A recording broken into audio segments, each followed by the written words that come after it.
United States, about half of the people live in cities and their suburbs.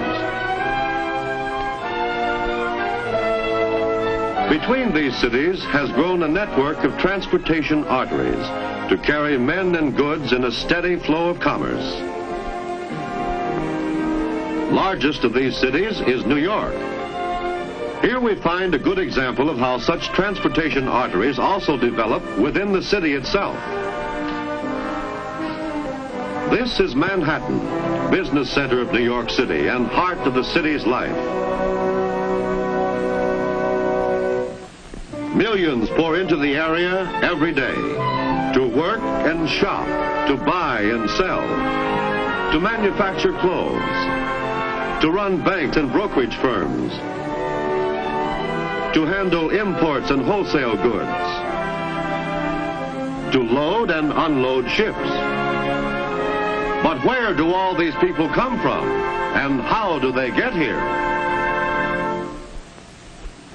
Some of the people who work in Manhattan live in apartment houses and other sections of the city. Others in single-family houses out in the suburbs. In the mornings, Manhattan acts like a heart and draws in the workers from their homes in the surrounding areas. The streets become filled with crowds of workers and shoppers. Then, in the evening, the workers stream home again. And the business section becomes a ghost city. Day after day, year after year, this constant cycle goes on, the rhythm and pulse of the city.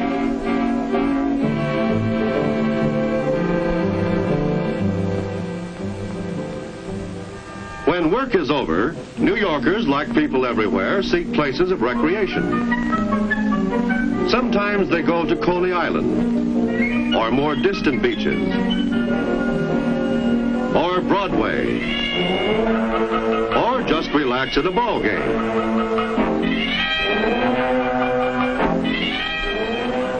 And so we see that the main job of transportation in the city is to carry people between 3 points: where they live, where they work, and where they play. In New York City, people have a choice of several arteries of transportation. Certainly the most important means within the city is the subway. Almost any section of the city is within easy walking distance of a subway station. And by subway, one can travel to most points in the city, quicker and cheaper than by any other way. The subway schedules are arranged to meet the changing flow of traffic. In the early morning, there is heavy subway travel, followed by a slackening. In the late afternoon, there is a second rush, returning workers to their homes. At night, the load grows lighter and lighter.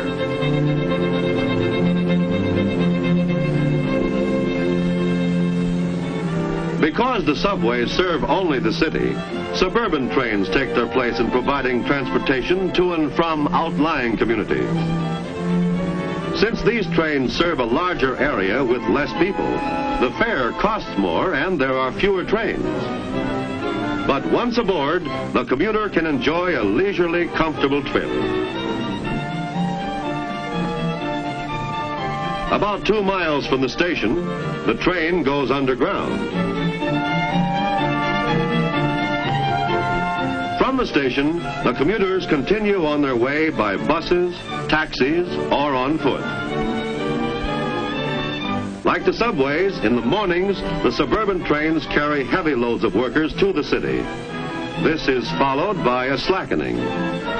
In the late afternoon, there is a second surge as workers leave the city and return to their suburban homes. At night, there is less travel.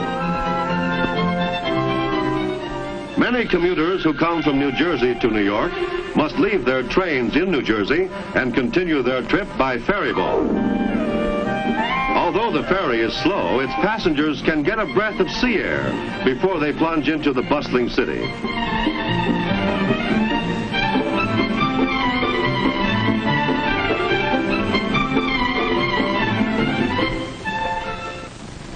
In New York, the bus lines form another important artery.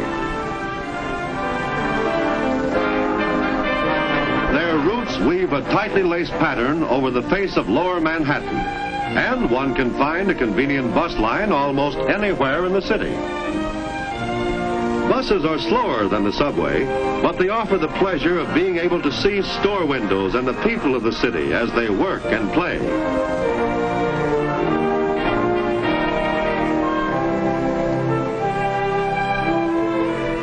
Suburban buses serve the outlying communities. When these reach the city, they usually transfer their passengers to the subway, which is faster. But of all the arteries of New York, perhaps the automobile routes have created the most problems. To provide easy travel in New York, many natural obstacles had to be overcome. For one thing, bridges had to be built to Manhattan, since it is an island surrounded by broad rivers. With the development of steel cables, modern suspension bridges became possible, and during the last century, one bridge after another has been built across the rivers.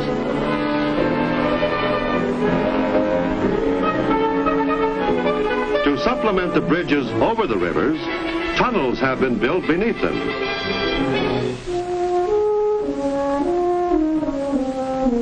Together, the bridges and the tunnels make possible a steady stream of traffic in and out of Manhattan.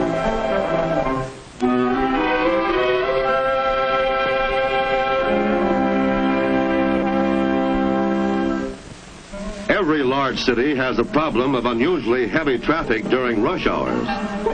As a solution, many streets are one way. Others have restricted parking zones, and parking buildings keep cars off the streets. To supplement the existing routes, big express highways have been built to carry cars at high speeds directly to and from the heart of the city. The intersections of these express highways are designed so that cars may enter and leave without disturbing the flow of traffic. To serve the people in the suburbs, a network of parkways has been built.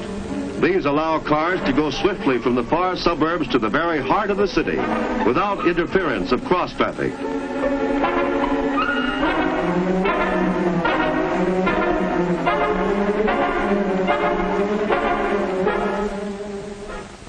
And so, by day and night, year after year, these arteries of New York throb steadily, their pulse timed to the life of the city. But it is no accident that they operate so smoothly, or that new ones come into being just when and where they are needed. Providing transportation for New York's millions is the job of many kinds of experts. This group of research workers analyzes population trends to determine when and where new arteries are needed. Over a period of time, the people of the city move from old sections to new ones. As the population shifts to other sections, transportation must move with them, and new arteries must be built.